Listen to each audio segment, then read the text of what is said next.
The Nerd and Tie podcast is unsurprisingly a part of the Nerd and Tie podcast network. For more podcasts from actual play to witchcraft, go to nerdandtie.com or join our Discord by finding an invite at nerdandtie.com/discord.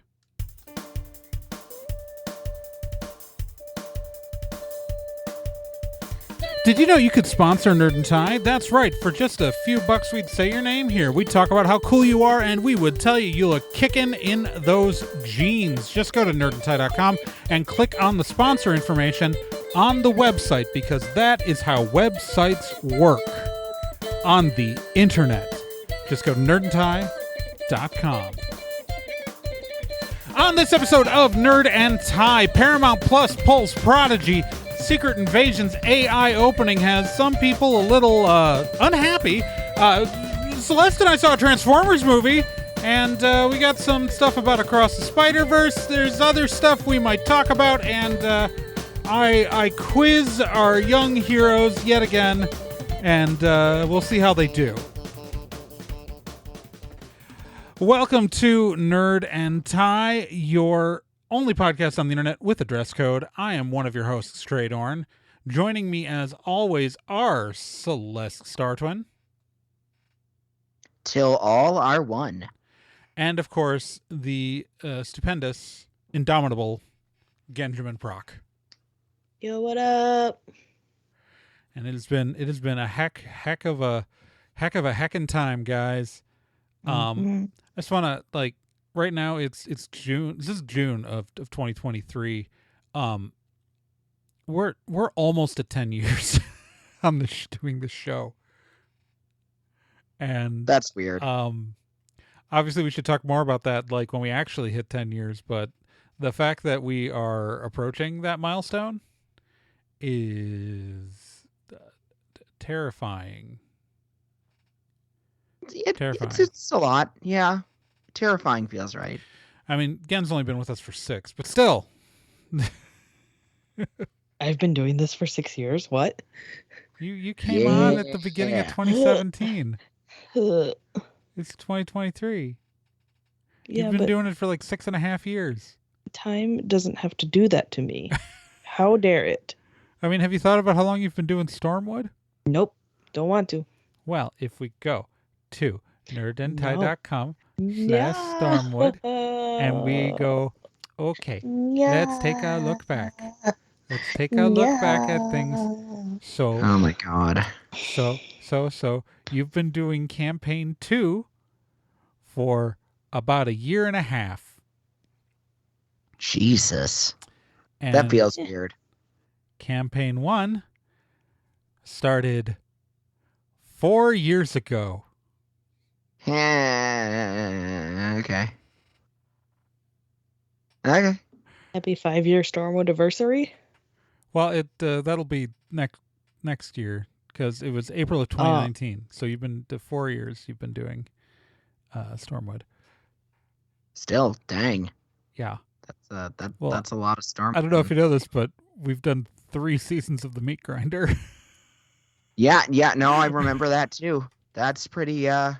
That's equally pretty wild. Season 3's coming out right now, but we recorded that whole thing last September. It was September. We are recording a whole new season in September, in just a few months. So, time is passing, and whether we're prepared for it or not. Don't like it. Don't like it. You don't like it. It's I'm not a fan. Oh.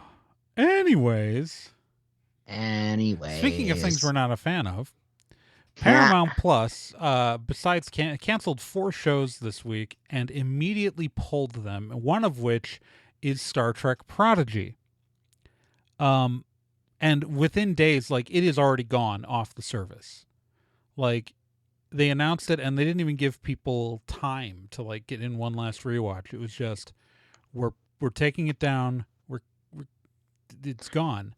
It was literally just, hey, we're getting rid of this, and it is now gone. you cannot watch Star Trek Discovery. You can watch it internationally. I mean, not Discovery. I mean, Prodigy. Prodigy. You can watch it internationally in some markets, and there are ways to purchase half of the season here. I think Prime, you can still buy the whole season, maybe not. But there is only the first half of the season's available on like iTunes and most other platforms, and only the first 10 episodes of the 20 episode season are available for physical release, and there's no indication that a physical release of the second half of season 1 is coming. And more importantly, season 2 is in post-production. Yeah, the show, there are episodes. There are completed episodes. For a second season, and now we don't even know if they're going to be posted anywhere. And it's the HBO thing all over again. Well, and Paramount advertises itself as the home of Star Trek, but there's a whole canonical series that is no longer on that network.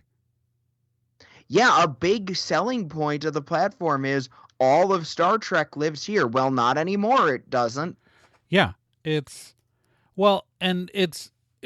whole thing is just really, really, really, really alarming, because like not only was Star Trek Prodigy was pulled, several other shows were pulled at the same time, including the Grease prequel, Rise of the Pink Ladies, but also Queen of the Universe, which was that Graham Norton hosted like drag show, like drag competition. Right. Their finale literally aired this week. It was the finale for the reality show was only available on the service for a couple of days before the entire thing got pulled. Yeah, now it's just gone. Yeah. Yeah, because it's Grease, Rise of the Pink Lady, Star Trek Prodigy, Queen of the Universe, and The Game, which was a revival of sitcom, The Game, which ran for 2 seasons on Paramount Plus. And they're just gone.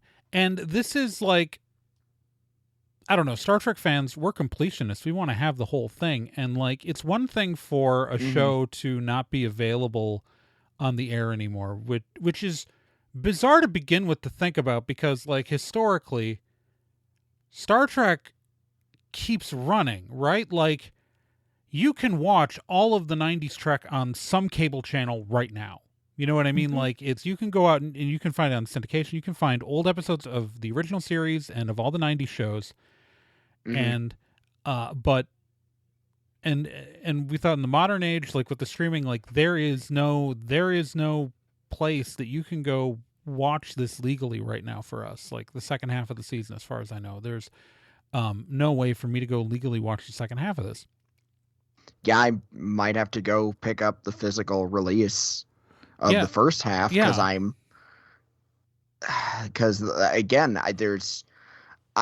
know we've said it before. I've especially said it repeatedly. I don't trust streaming services.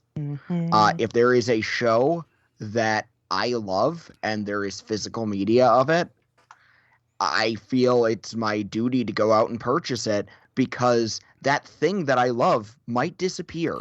There's a reason why I own the entirety of Deep Space Nine on DVD. And the original series. I haven't picked up Next Gen yet. But like my plan was to eventually, pick up every Star Trek show. But of course, that's not necessarily possible in the modern day and age of streaming platforms not putting out physical releases of shows. And it's interesting because growing up, like there were physical releases of stuff, but it was far more common for people to just record everything off of TV, and Star Trek fans would archive shows that way, right? Like, right. Star Trek fans would just archive entire series on VHS tapes. And I think like that's the thing, is like a lot of Star Trek fans came up doing that. And unfortunately, I think a lot of us are just going to turn to piracy to archive our shows.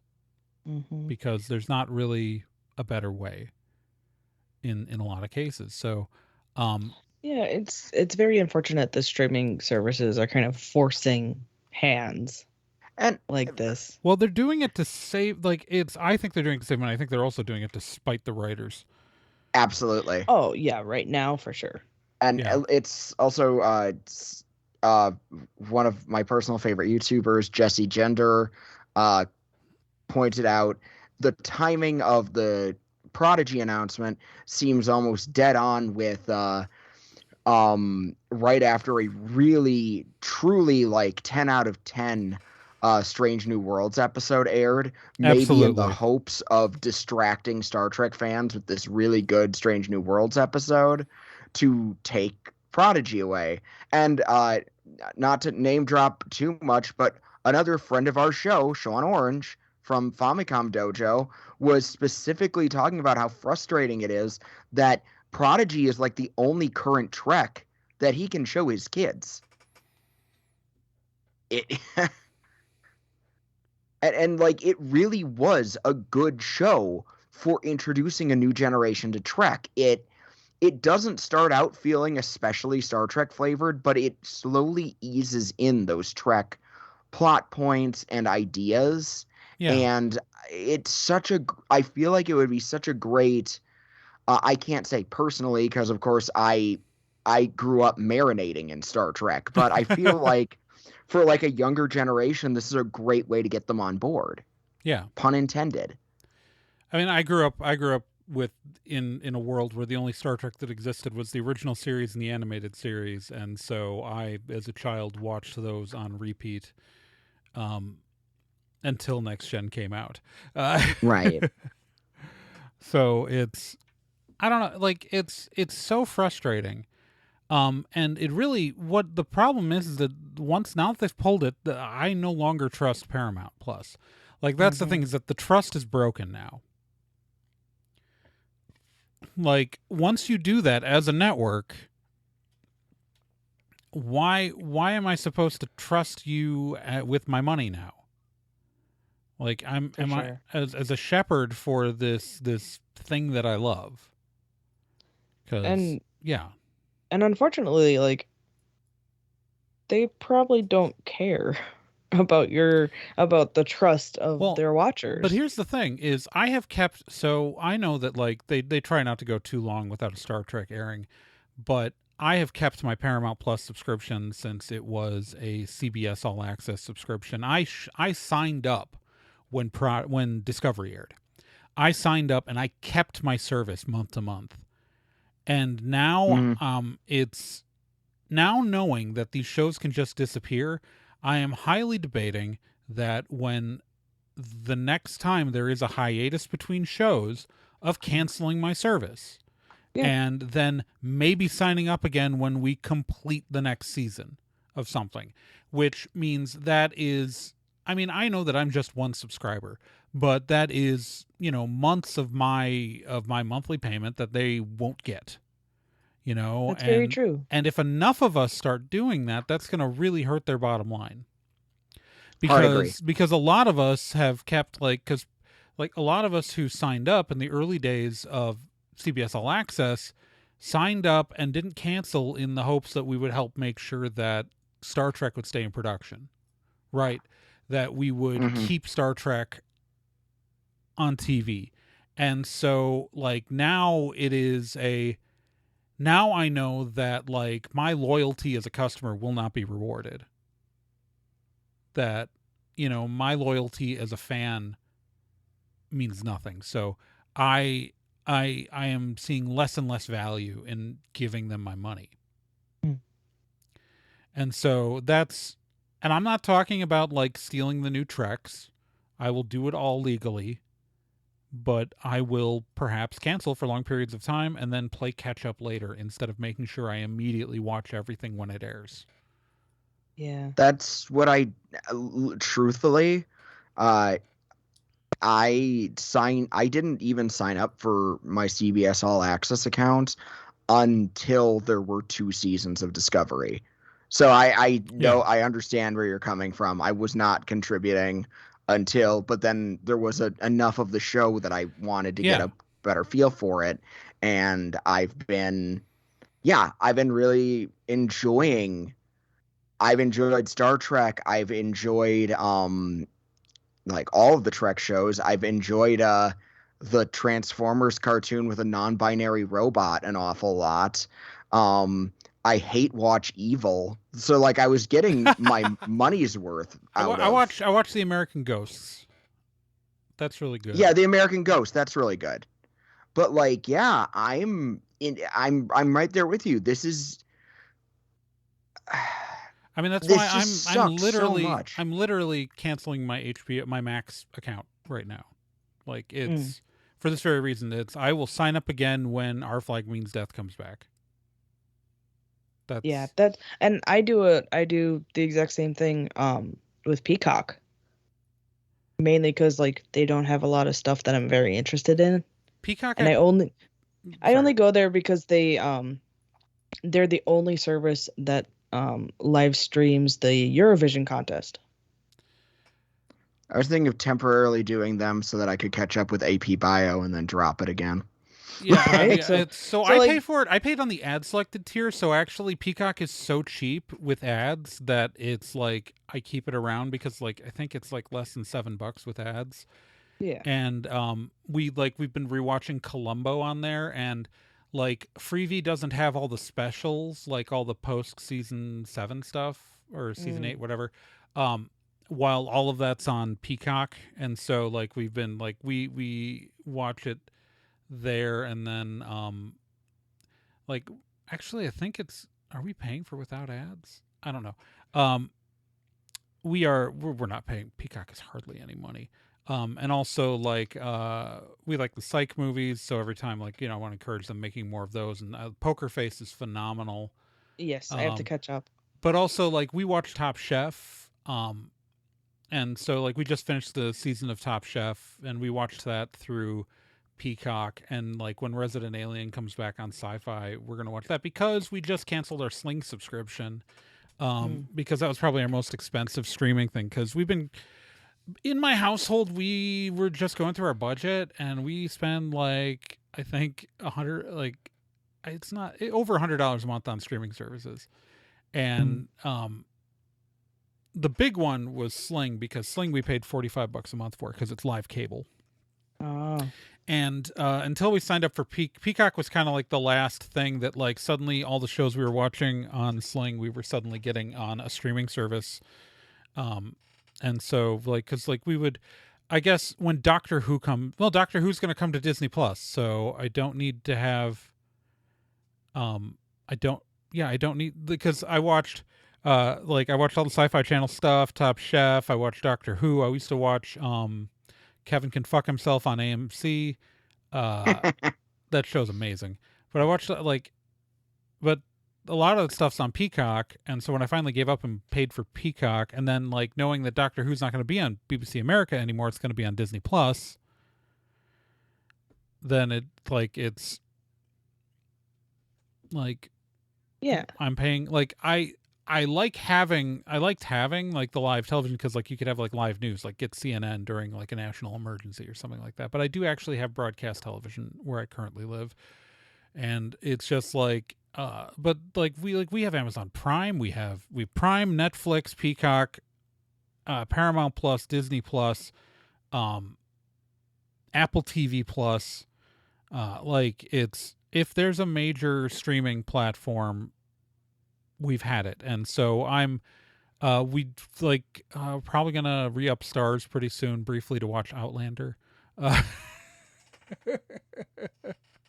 but yeah Sorry, but go no ahead, but Dan. Sorry, I didn't mean to derail. no, it brings up a bigger image of like streaming services should be more mindful of their audiences, because like if we want to, like, we can drop them at the at any point. They're like, you don't have to have any kind of loyalty to a service these days. I sure don't. I can reinstall a Plex server on one of my computers. Right? Exactly. Like, And like I'm gonna throw this out there. I know this might go without saying, but I see a lot of people discuss the problems they have with streaming services, and I feel like not enough people point this out. I just want to remind everyone, the reason that the streaming platforms seemed so promising, the reason that everyone was so quick to cord cut and jump to Netflix was because there was like one thing, this one big streaming thing that you could sign up for and you'd get tons of shows on. And then because of capitalism, all of these companies that gave streaming rights to Netflix were suddenly like, oh, why do we have a middleman when we could do this ourselves? And then they all decided they needed to have their own freaking streaming platform. Yeah. And I know we're not putting the toothpaste back in the tube. I know that's impossible, but this is all happening because companies let greed make them act stupid. Yeah. And those profits that they were enjoying, those are going to keep going down and down. And you know what? I'm not going to say I'm an expert, but I'm willing to bet in the long run it would have been a lot more sustainable to just keep letting Netflix have their shit. Well, here's the thing: is like when we started out this whole thing, there was Netflix and there was Hulu, and Hulu was a joint venture between, NBC, Fox, and Disney, right? Like there were three companies, and then and this is the problem with media consolidation, is that when Disney bought Fox, it went from being this platform owned by three companies, and like Peacock launches because Disney buys Fox. Right. Because then suddenly NBC is no longer like, and NBC Universal wants out of Hulu. Like they want to get bought out because, now it's effectively it's a platform that is effectively owned by that they are a minority holder. And it's so, and like, CBS held out. If CBS had bought in to Hulu with the other networks, maybe this wouldn't be so bad. Here, this is my problem. So, like, historically, like, someone could say to me, it's like, historically, used to watch shows and they'd air and then they'd be gone. And we've been spoiled by this, ability to archive things and have physical releases. But the major difference here is that historically, when we lived in that ephemeral world, starting in like the late 70s and the early 80s, this thing called the VCR came out. And if you wanted to save something you loved, save the show you were watching, you could. And every person could. And every person had the power to legally archive their entertainment. And we no longer live in that world, as we no longer have easy devices. You could go to like almost any electronics department in any like department store, hardware store, and find blank tapes. You could go to Walgreens and buy blank tapes. Yeah. They were everywhere. Yeah, they were literally everywhere. Yeah. It's, you go out and you buy a blank tape and you just record your show. Yeah. I've watched, I have Demolition Man on a VHS sometime that I recorded off of a free preview of HBO, that I watched many times growing up. It's just so frustrating because now we live like and where they consider, like, if you record off of a streaming service, that's considered piracy now. And it's like, it's now that's legally penalized. So not only, and that would be fine if they gave us a way to legally access the archives. You know what I mean? Like, that was the promise of streaming, right? That like, okay, you can watch a show and you can watch it whenever you want. It's there, except now they've taken that away. And so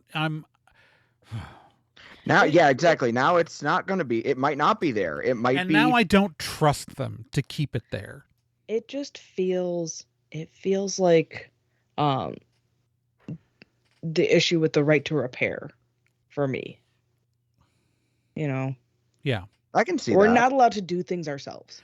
Well, and you know what? Even if they just put out physical releases we could buy. Yeah, that's all they need to do.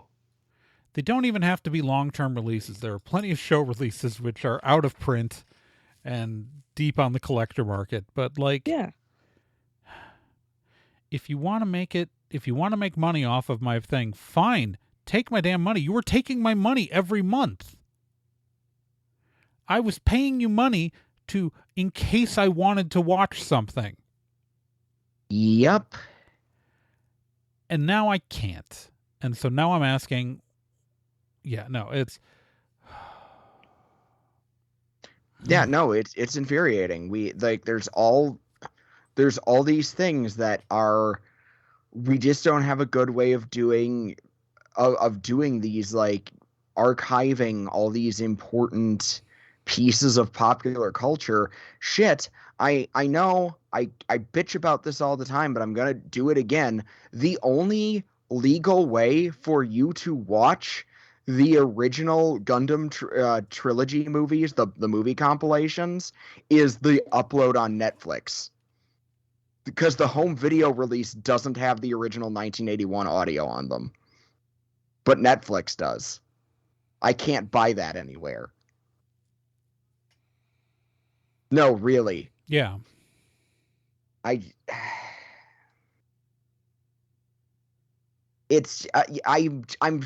so frustrated because I just want to enjoy my shows, and you know what? Sometimes I watch things at a kind of leisurely pace, and maybe I'm not binging through everything, but it really sucks having this added pressure of, hey, that thing you like, you better enjoy it right away because we might just rip it right the frick away from you with no warning. And this piece of culture, this piece of shared media that meant something to people is just going to be gone. And it's so some asshole who has never made art in their life but sure profits off the backs of other people's art can get a tax write-off. Yeah. Freaking So garbage. I think we've covered that about as far as Yep. we're going to take it. Yep. So speaking of streaming services and art, Oh no. Marvel's big Oh, new boy. series, Secret Invasion, premiered this last week, and there's a little bit of hubbub due to the fact that it's come out that AI art was used in the show's intro. And some people are immediately angry.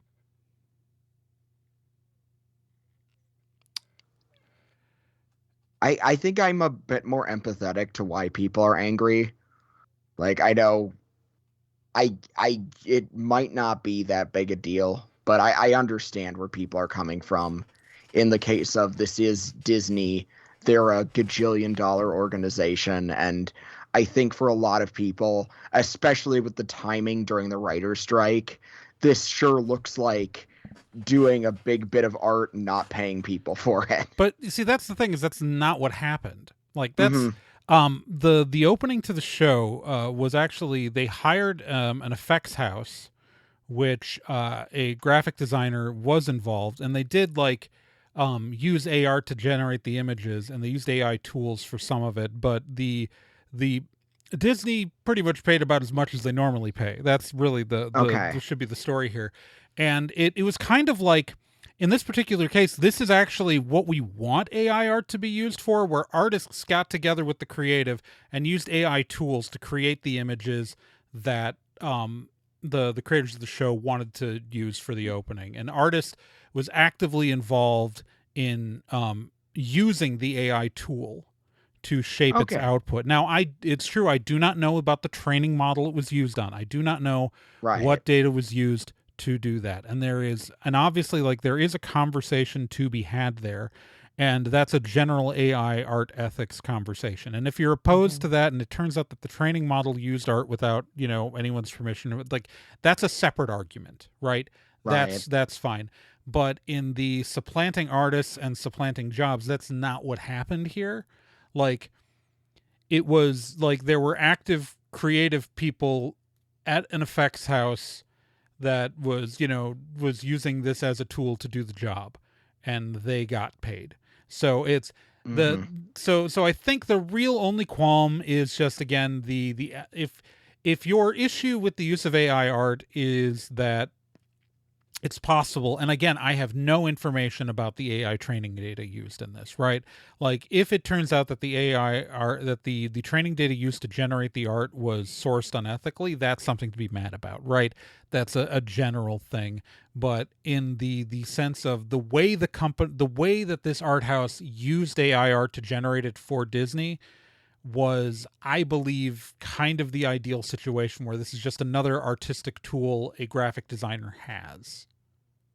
You know what I mean? I can agree with that. I still think the OP looks like ass, but like that's neither here nor there. I just gotta think Unfortunately, it that looks was like my shit. first take as Like- well. That it it doesn't look great, but I liked it, but I also I wouldn't have paid money for that. Like if I paid someone money for animation and then they gave me that, I'd be like, did you spend the money? Can I get it back? Is that like is that it's not good. I just think it looks like butt. I mean, I'm just gonna look at it right now because, you know. Oh, I thought it looked. Yeah, it's because I watched it when it came on. I thought it looked fine. I also watched it when it came out. I didn't like it. I still don't like it. but I mean, here's the age-old art history tidbit. Art is subjective. I mean, yeah, very true. We don't get me started.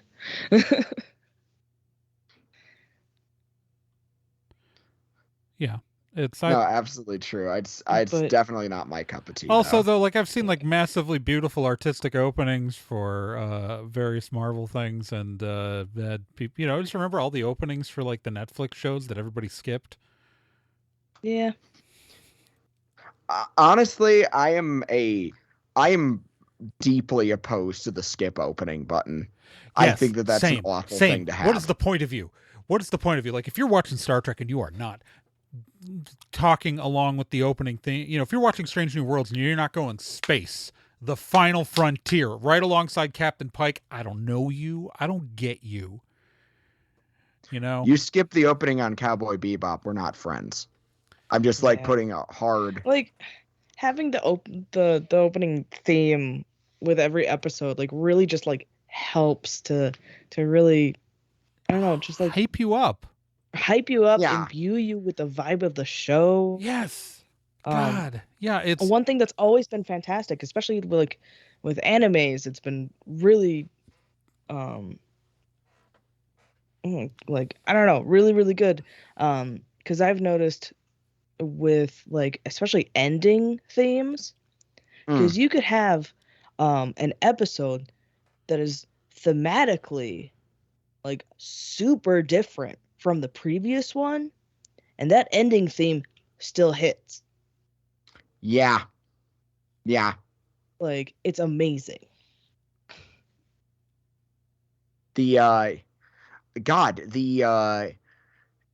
Especially the anime community really, as far as theme songs go, has really built around that. Like the JoJo community and Roundabout by Rush is a meme in and of itself. I mean, not by Rush, by Yes. I was gonna say by Yes. Roundabouts Yeah, by I'm Yes. having a Funny day. thing is that you made that mistake, but for years I made the mistake of saying it was by Steely Dan. So don't worry, we've all messed up at one point. In my Different stance, defense, but yeah.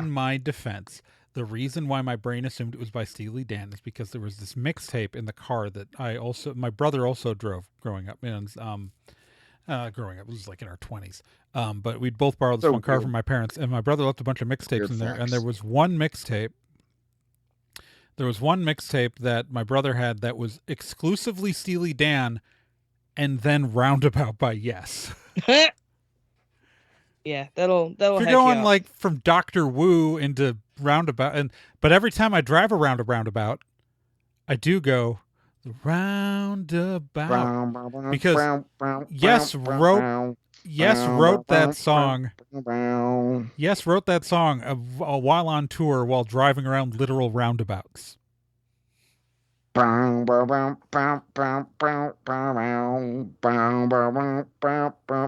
yeah, I don't know. There is something. I love artsy OPs, but I'm not one of the people who skipped the Netflix openings. So yeah, I don't know. Here's a wild point of reference. I was just at a wedding this weekend, and they I have heard anime theme songs used at weddings, in the ceremony. You cannot tell don't skip them. They're important to people. Dig it. Legitimately, getting a little far afield, but that was Baby Me's like biggest issue with Toonami. Like a lot of gens in my generation of weebs really put Toonami up on a pedestal, but the Mhm. fact that they didn't play the openings really ticked me off as a kid, and it still kind of bothers me, honestly.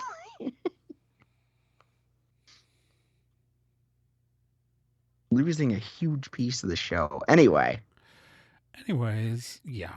It's not great. Like, so, like, the whole thing with the AI, I think that some, like, here, I'm not saying don't be mad about it, but I'm saying if you're going to be mad about it, be mad about it for the right reason. Mhm. that's fair. Like, That's fair. this is not a situation where we should be mad that, like an artist didn't get a job. This is a situation where, but if it comes out that the sourcing of the images and things like that weren't ethically sourced, then yeah, then that's an issue. Artist got a job. It's just a weird job. Yeah. So that's kind of my thought is that, like, let's always just try to keep the nuance in the conversation. Important, agreeable. So speaking of nuance, Oh, what? not the word I would use here. Celeste and I saw a Transformers movie. It was Transformers: Rise of the Beasts, the first attempt to make a full-blown Bay film post-Bay. I'm only hurt by that because as you may remember, Raina and I did a rewatch of all the Bay Transformers movies. Yeah. And I'm as much as this was much more from that school, and you could tell Lorenzo Divan, whatever the hell his name is, was getting his producer fingers in things again. In my opinion, to the detriment of the film, this is still a more cohesive, better put together, and like actually gives a shit about the robots movie than any of the Michael Bay I think films. 2007 gives a shit. I mean, think you're giving. I am a apologist for that movie, and I think you're giving it too much credit. Orson Kurtzman, I think, did a decent job with that script. That's all I'm saying. There's many things wrong with that movie, but I think the script is okay.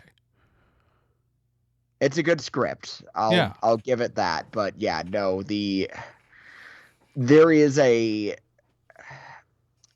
lot of things about this movie that don't work. I'm not going to pretend it's like some high art, but as far as popcorn movies go, I feel it was very good. Definitely not Bumblebee good. Oh God, no. But it was still steps above any of the Bay movies in my opinion. My one problem is that because they set it in the 90s, so setting it in the 90s was like, if they'd set it in the 80s and it would have felt more directly connected to Bumblebee, great, and then we could have like maybe seen some of those characters, just because like I like all of the actors in Bumblebee. Agreed. Like Haley Steinfeld, I would read a dictionary. There was a point I was watching because I was watching Dickinson and Hawkeye at the same time. Like, she's I hate amazing. to say it, but my guess is that Haley Steinfeld and John Cena aren't exactly in their budget. That's my guess. Yeah, well, yeah, because both of their stars have risen. Yeah, but quite a bit since that last movie. Yeah. And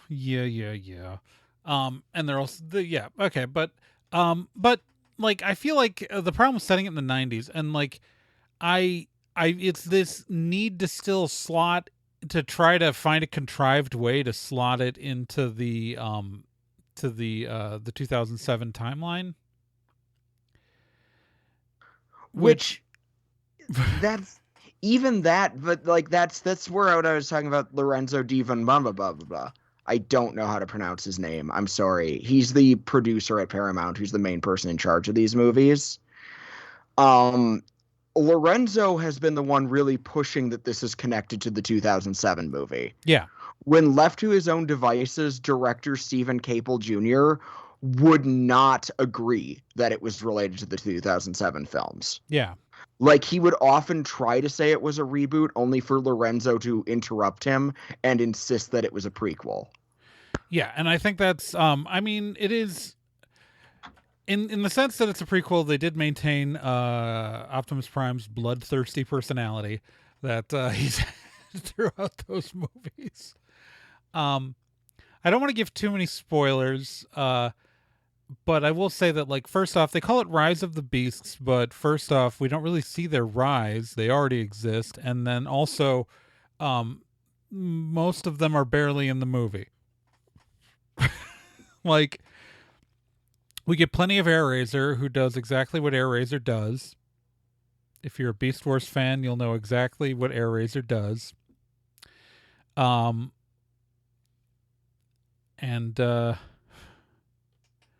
thought Ron Perlman did a really good job with the material that he had as Primal. Yeah, I will say, first I off, was really impressed with him. I was disappointed that they didn't bring in Gary Chalk because, like, you know, frankly, we know the studio doesn't believe that the fans of Beast Wars will have the reverence that the G1ers will. But I'm just like, so let's take a look at the Maximals. So Cheetor has, like, what, 2 lines? He had like 4. Yeah. Because I was expecting only like 2, but I was counting and I was like, oh, he's talking more than I expected. Rhinox had like a line maybe? Rhinox had a line maybe. I didn't catch it, but David Sabalov, yeah, he's got a credited also voice played actor. one of the bad guys. So the Terror Con he played got more lines than Rhinox did. Yeah, I did like the fact that they called one of the Terrorcons Nightbird. That's a deep cut. Nightbird was played by the first openly trans actress in the Transformers franchise. I was very excited about that. I feel like that's...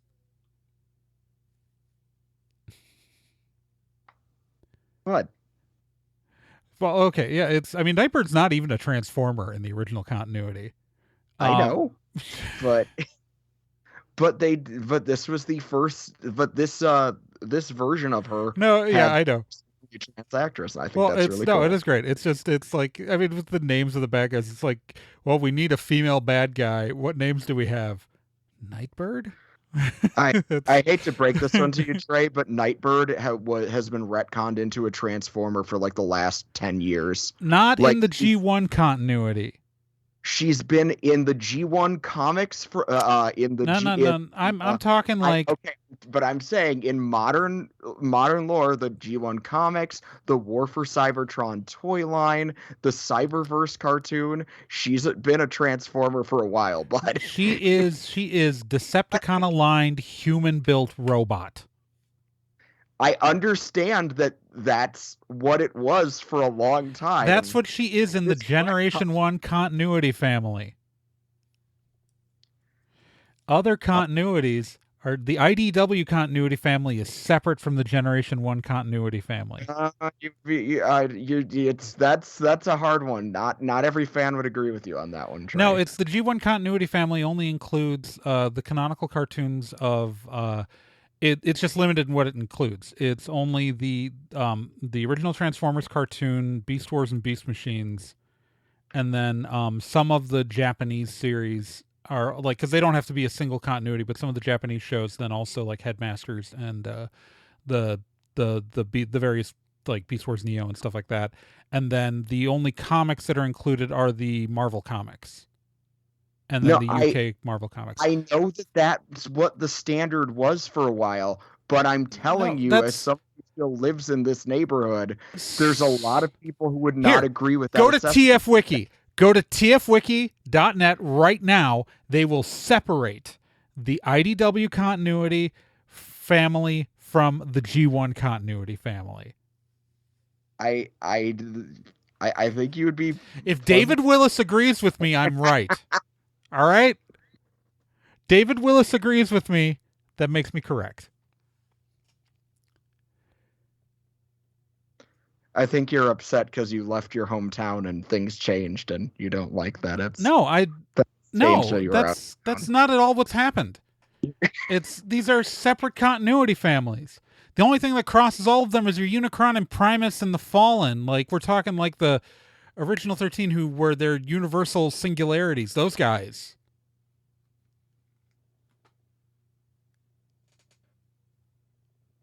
Yeah.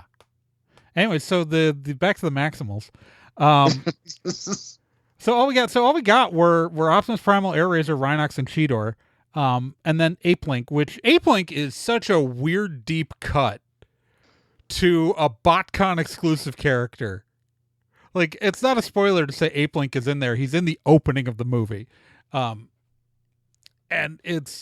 he's just Ape-Link. Like, I don't know how to explain how a repaint of an Optimus Primal toy, got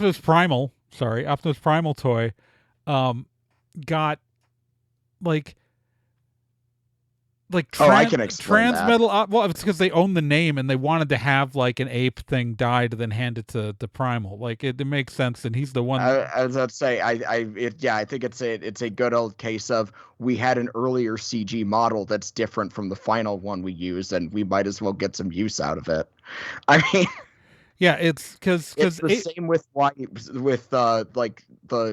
I can't 100% prove it, but it's the same with for months they were saying Starscream was a main character in the Bumblebee movie. Yeah. He didn't end up being there, but sure enough, there's a really good digital Starscream model that they call Blitzwing in that movie. So yeah.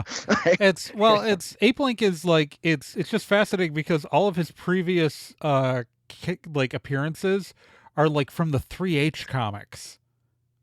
Like the BotCon exclusive comics, and then like later on like there's some later stuff, but that's where he comes from. It's like, it's just amazing that like I was like, I'm watching this with my wife, and you have to understand that Ape-Link is, I used to be you have to understand from the years 2000 to 2003, my roommate was Sean Corse of Famicom Dojo.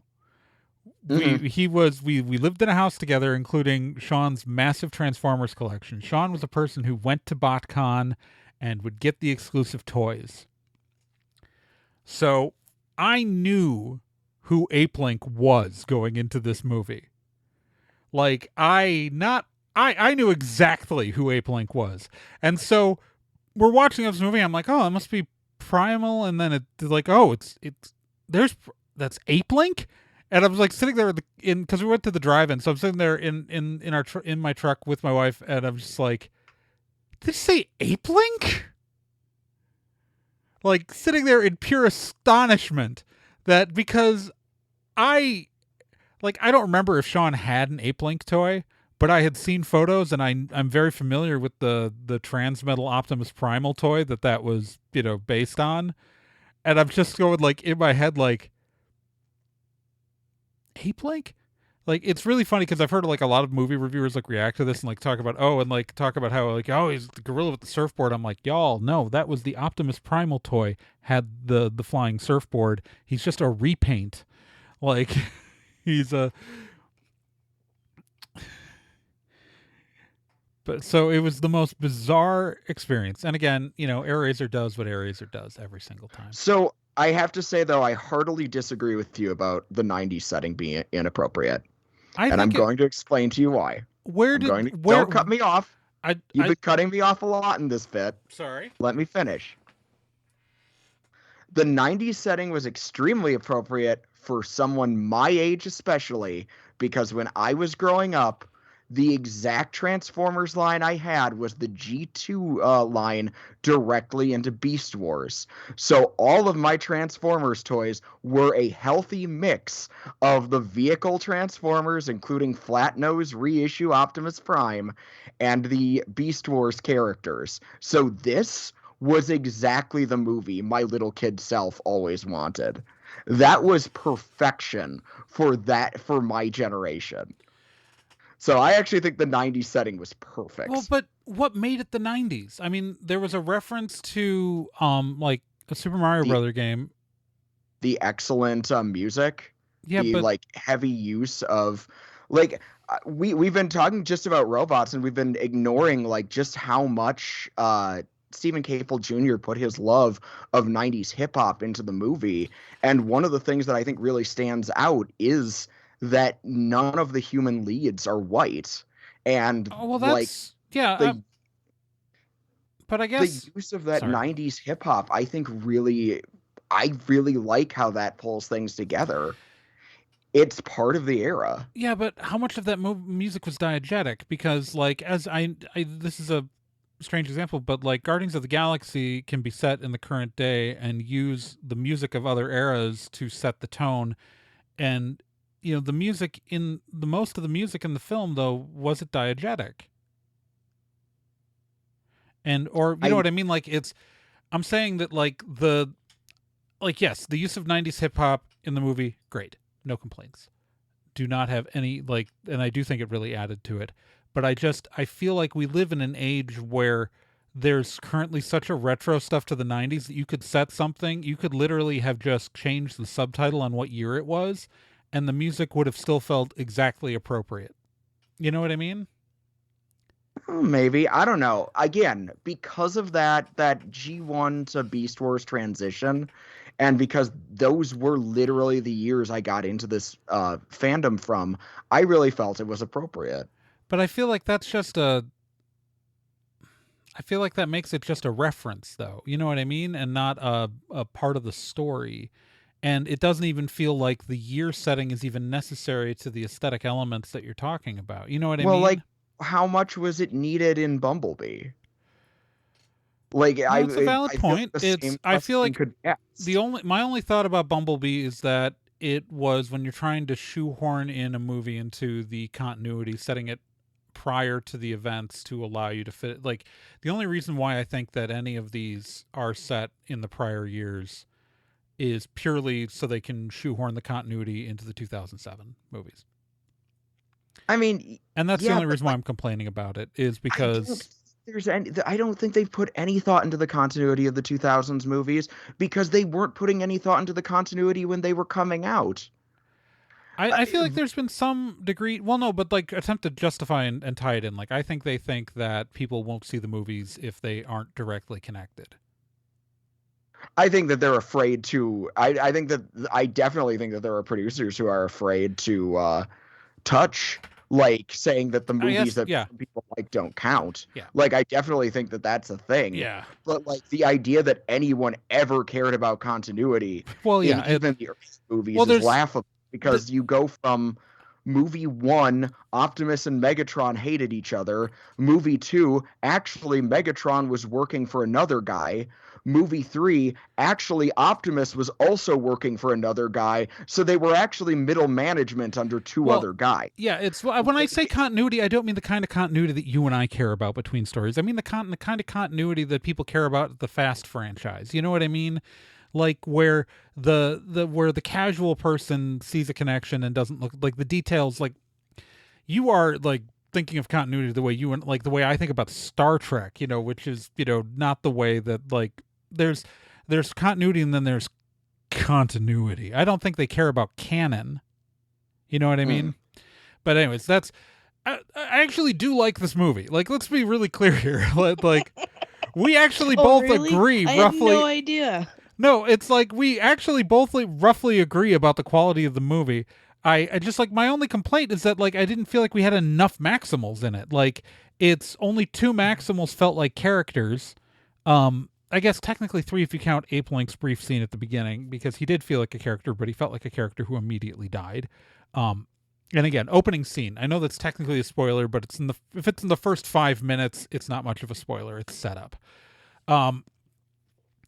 I think it was done I think the main reason the Maximals are here are so we have it was to test audiences' reactions so they can go do a Maximals movie later. Well, and that would be great. That's my honest impression. My issue with the Maximals mostly is that they didn't transform early enough. What is this, Beast Machine Season 1? And they just didn't have enough, like, they weren't characters enough. Like, I could have done with, like, you know, they could have, like, reduced the number of Autobots by 1 and then given Rhinox and Cheetor some stuff to do. You know what I mean? But also, and this is the most important thing about the Maximals that I did not like. and that is they are missing the most important one. Rat Trap. Yeah, that's fair. Rat Trap, whose in the G1 continuity's great aunt is Arcee. And these are supposed to be descendants of the Autobots from the future. There could have been a familial connection between the new ones and the old ones. But actually, just more importantly, Rat Trap's the most fun Maximal. He's canonically older than Optimus Primal. He is the most experienced one of them. And he is small and funny. And they could have thrown Scott McNeil some work. I do appreciate where Stephen Capel Jr. was coming from, though, where he said there were a lot of characters he wanted to use, and he was just being realistic about what he could fit in the movie. Yeah, no, it's... And that he had too many characters in the first place, and I understand. I think they should have dropped an Autobot and then given... I think dropping an Autobot and then given more lines to the... because I don't think it... Okay, here's the thing. I don't want to cut Arcee, because I love Arcee, but her plot functionality versus all the other Autobots was probably the least. You know what I mean? It's because you're not going to cut Bumblebee. Mirage needs to be there. Obviously, he's kind of our Bumblebee for this movie. I think she contributed more than Wheeljack did. She did, but it's Wheeljack. So here's the thing: Wheeljack is kind of there as the local appearing. You know what I mean? It's, I think I could have done without. Yeah, she was more important than Wheeljack. Absolutely. I don't know. I feel like that balance could have been done better. I do say I loved Peter Dinklage's Scourge. I love the fact that they effectively combined the two Scourges into one character. Because Scourge in the G1 continuity, of course, is the Herald of Unicron, and this guy gets sent elements from. But then also the best toy ever made called Scourge is, of course, the repaint of Laser Optimus Prime, who appeared in Robots in Disguise, the first one, also known as Car Robots.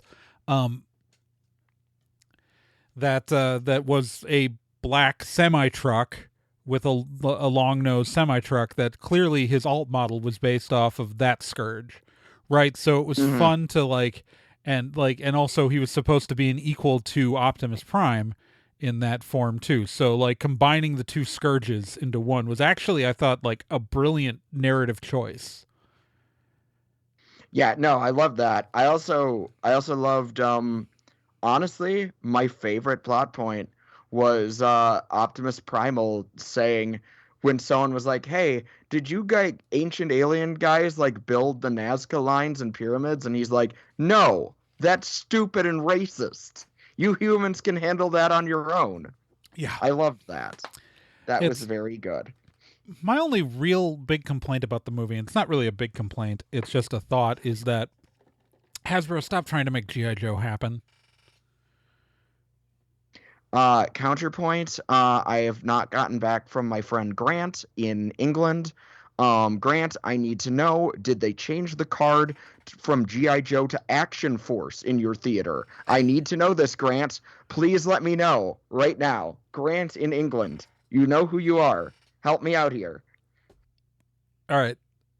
I think that's we've bored Gen enough with Transformers. Oh, I can talk now again! Yay! Well, I don't know if either one of us can talk because one last topic on here is Across the Spiderverse, which Celeste saw. Nope. And neither one. I didn't see it either. I didn't see it yet. Hey, Celeste, tell us. Give us your non-spoiler review of Across the Spiderverse. It's good. But seriously,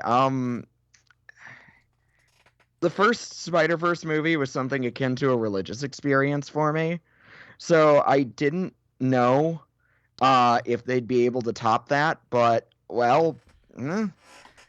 it's about on par. Really fun movie with a lot of heart, despite the fact that the trailer rightfully shows you that there's an even larger gaggle of spider people than last time, the movie very smartly too many cooks. You'd Too think many that. cooks, You'd think that, it takes a lot to make. Sorry. Except for the fact that the movie really, really works hard to develop Miles and Gwen as characters. Yeah. And despite all these bombastic scenes, you get to spend a lot of time getting to know them. Hell, again, I don't, without any spoilers, the writers made the frankly incredible decision that like the first 10 straight minutes of the movie are just in the Gwenverse, like just doubling down on her characterization and giving us more of what she's like. And then when we finally bounce back to Miles, it really feels like this is a proper sequel to his story, not just an excuse to have a lot of spider people show up.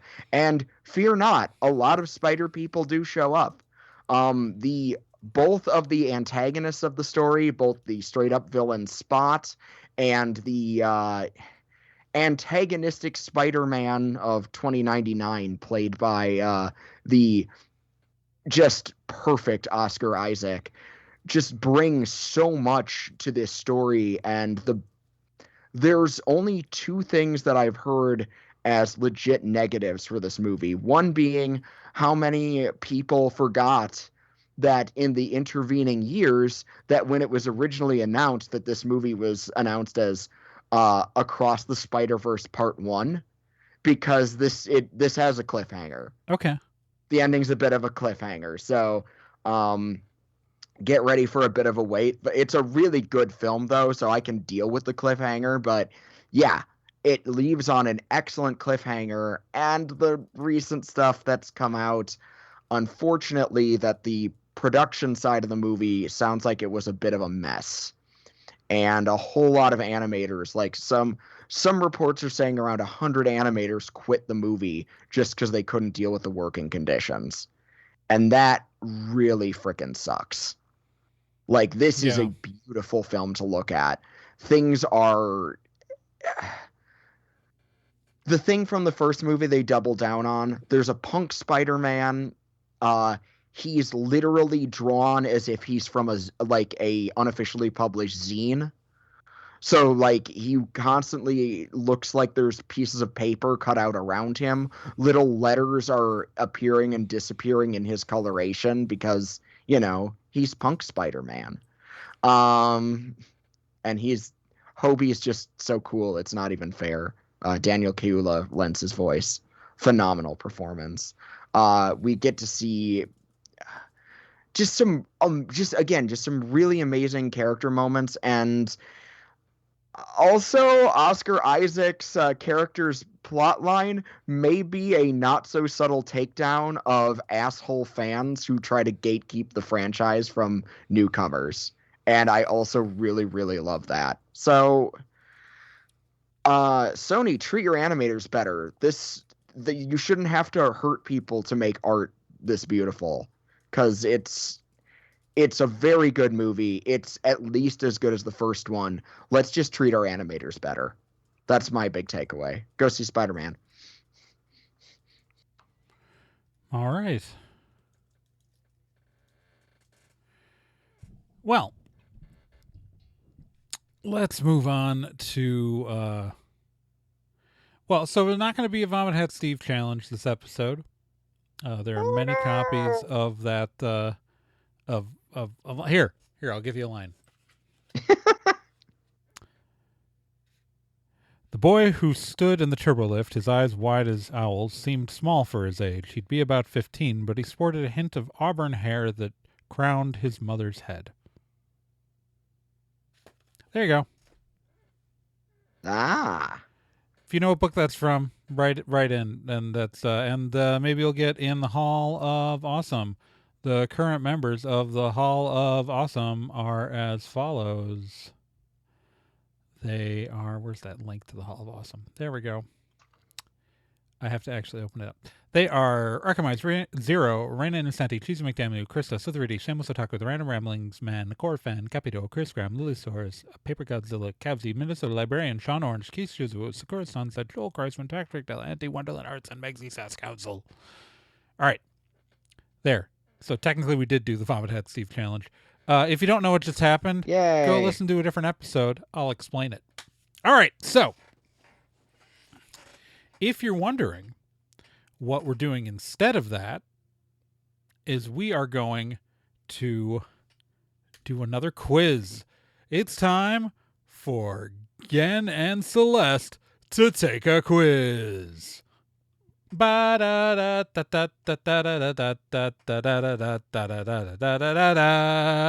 It's quiz time with and here's your host, Trey Dorn.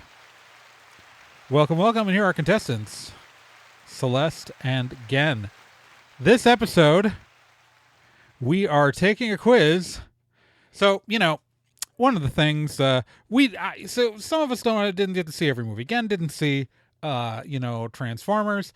I didn't see Across the Spiderverse, and none of us saw The Flash. Not a single one of us.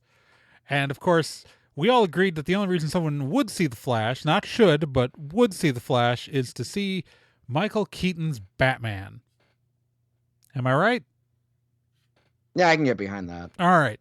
Maybe so, Sasha Kaye, but, I thought, well, yeah, very true. I agree with that. But with that in mind, we are going to take a quiz about the 1989 movie Batman.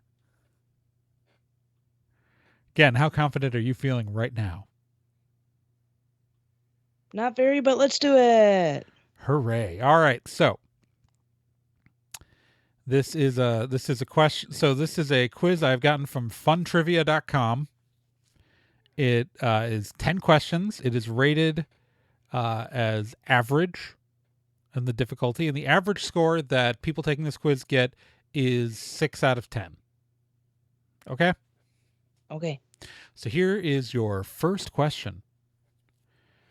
One of the robbers from the beginning of the movie was talking about a mutual friend, quote, getting ripped and walking off a roof. The other robber said that, quote, the bat got him. What was the name of the friend that fell off the roof? No idea. Was it Frank Calrone? Was it Don Hobb? Was it Joe Gibb?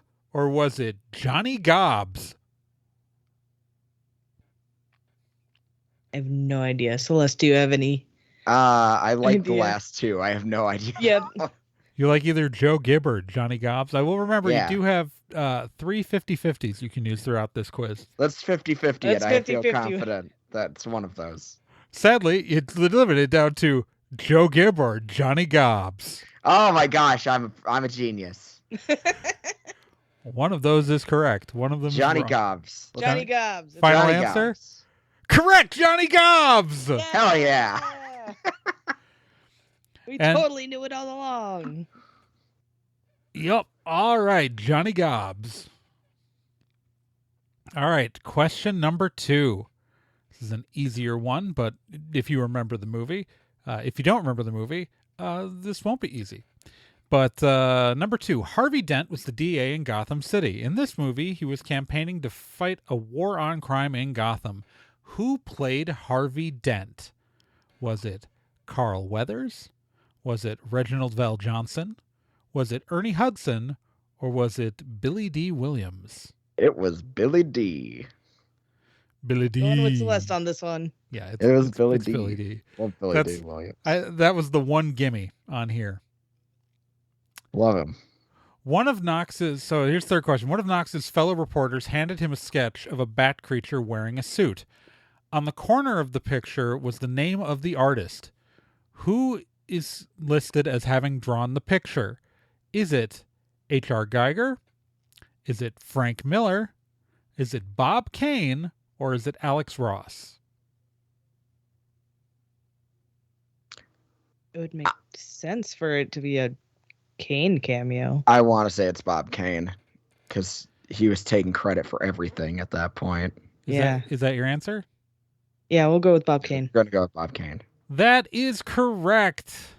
Piece of shit. It is Bob Kane, yet again, screwing over Bill Finger. All right, here we go. Bruce Wayne was helped by his faithful butler, Alfred. Which actor played Alfred in the movie? Was it Michael Gough, Jack Palance, Pat Hingle, or Tracy Walter?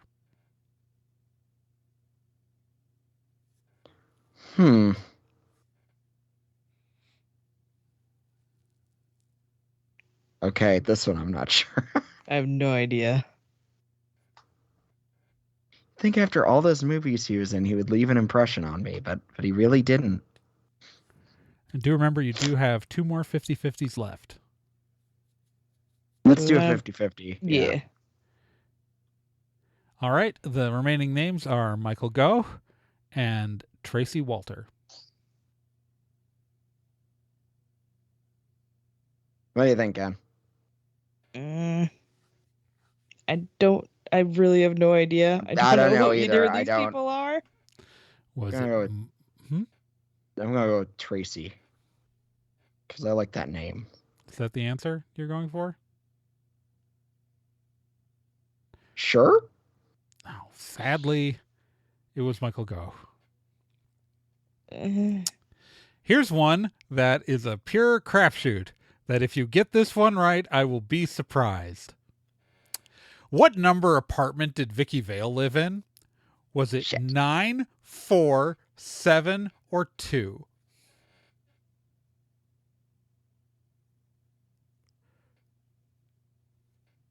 Huh. I never want to meet anyone who likes this movie that much. I want that off the record. This quiz is wild because we'll range from like insanely easy, like the Billy D one, and then like, what number was the apartment? I don't remember this.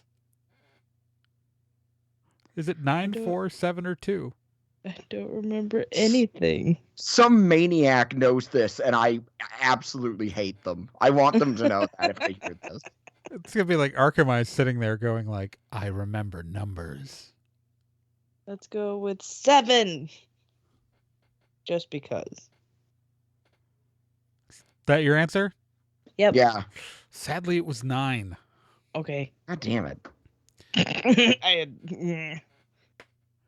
All right. Who did the musical score for Batman? Was it Robert Smith, Danny Elfman, Nick Beggs, or Billy Idol? Daniel the Elf Man. It was Danny Elfman. Oingo Boingo himself. That is correct. Here's a one that we'll see how you do. Who played Alexander Knox in the movie? A character I don't even remember. Was it Robert Wool? Was it Kevin Pollak? Was it Albert Brooks? Or was it Steve Guttenberg? See, I don't like all these questions about specific actors. I don't remember actors for movies I have seen in the past 5 years. I did not review anything past the 3rd question before doing this quiz with y'all. Oh my god. Yeah, I don't remember a character named Knox in this movie. I'll give you a clue that he was an investigative reporter trying to uncover the story behind Batman. He and Vicky Vale teamed up to try and reveal the truth about Batman, and the character was created solely for the movie. That's why we don't remember him. I remember his character. I couldn't have told you this act. Actually, I could have figured out from this actor's name as the only actor I couldn't picture in my head. Yeah, but you're good at, like, actors.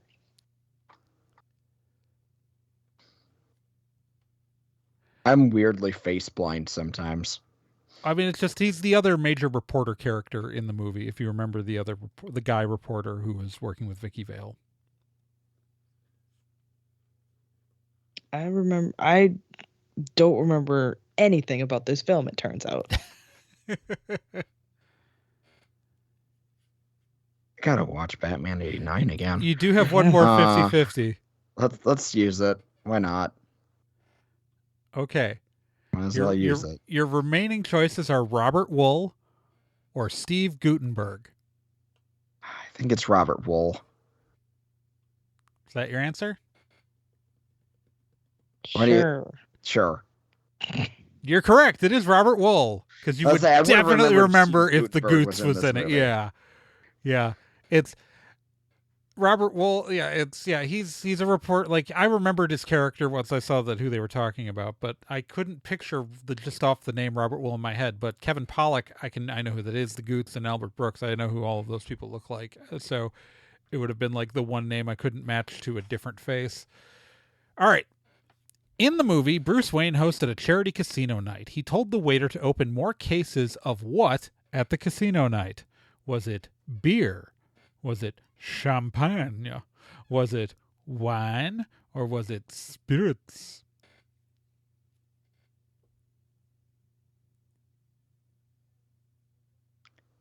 Champagne? Is that your answer? Let's go with champagne. Champagne feels right. Correct. Yeah. Here's one for you that I'm sure that you will hate. Bruce Wayne's parents died in the alley between what two streets? Park and Grant, Pearl and Phillips, 18th and Montclair, or Harvard and 5th?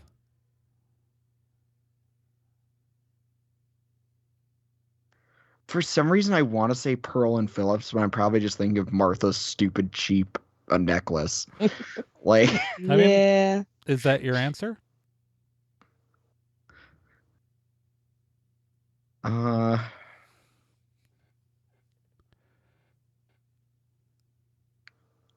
don't know. What do you think, Ann? Why not? Let's go with it.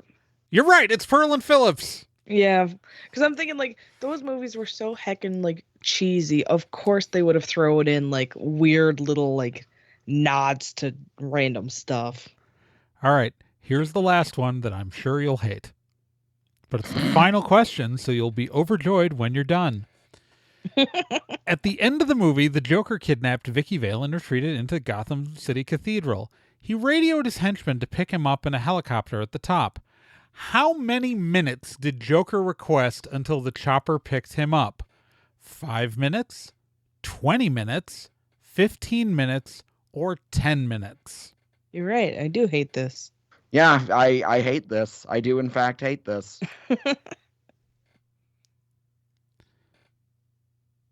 5, 10, 15, or 20, my friends? Do we have any more 50-50s? Nope, you used the last one. 5 minutes. Is that your answer? Yeah, I'll go with that. Irritatingly, it's 10. So let's total your results here. You guys got 7 out of 10. What? That's still a C. The average result on this is a 6 out of 10. Yeah, we did better than average. So you did better than the average person on funtrivia.com. Ha Suck it. Suck it, you avros. Yeah. So, yeah, now I got to figure out how to end the episode. Okay, bye. So, yeah, this is Nerd and Ty. I've been Trae Dorn. I'm still Celeste. I once saw a Batman movie. One time. You should watch the Battinson one. It's pretty good. Yeah, the Battinson one's pretty good. Yeah, but you should say your name and who you are, though. I am the Batman. You heard it first. Batman's identity revealed. Yep, it's Genjamin. It's Genjamin. It was Genjamin all along. Genjamin is billionaire Bruce Wayne. I'd rather be Man-Bat. I wouldn't. I would not want to be Man-Bat. First off, I like Man-Bat. I like shirts, and I like having shirts that fit. And anyways, this has been Nerd and Ty, and like you can totally subscribe to this show on like Apple Podcasts, Google Podcasts, Spotify, like all that stuff. And you should rate and review us on those things because man, that like totally juices us in the algorithm and stuff. And you can follow this show on social media. We are on Twitter, we're at Nerd and Ty. On Tumblr, we're Nerd and Ty. On Facebook, we're facebook.com and wait for it, Nerd and Ty. you can like join us on Discord and like talk to us and stuff. And we got an invite for that at nerdandtie.com/Discord. And we're part of like a whole network, like this whole network of shows that like cover stuff from actual play podcasts like the phenomenal Stormwood and Associates and the Meat Grinder and Let's Be Legendary, to witchcraft podcasts like BS Free Witchcraft and Hex Positive. Like Famicom Dojo and Casual Trek are just sitting out there with your best nerd stuff. You can watch Celeste's best videos on YouTube. Nerd and Tie has everything you need to waste your life and at least spend some time during this writer's strike, because you're going to run out of content on these streaming services soon. But our content is right there. It's Please right, watch right, your video. It's right there. There are hundreds of Stormwood episodes. Dear Lord, we made them for you and we want you to love them. Anyways, so like, dude, you should do that. And remember, you can support the show financially. Like if you got a few dollars to throw our way, I have a Patreon at patreon.com/TRAEGORN. Celeste, she's got a Patreon at patreon.com/CelesteIsBest. And again, sell stuff on the internet under what name again? Cryptid Arcade. And you can buy some cool ass shit that you could like give to like your friend for their birthday, which I'm sure is coming up soon and you just forgot about it. And like you could totally get them something. Like, what are you waiting for? Get out there and do it. Anyways, man, it's been real fun talking to you this month. We're all about it. We're all about that flow and all about the nature of mankind slowly drifting into the sun as we burn up in the light of fandom's embrace. You know what I mean, man? Keep on sparking in the free world. That's so deep. That's so deep. That's so deep. Hell yeah. Celeste, you know that's really deep. We're like in the only state in our entire area that like we're completely surrounded by places with legal weed. You cannot get it here. Get it here. And I was about to make a terrible submarine joke, but I won't.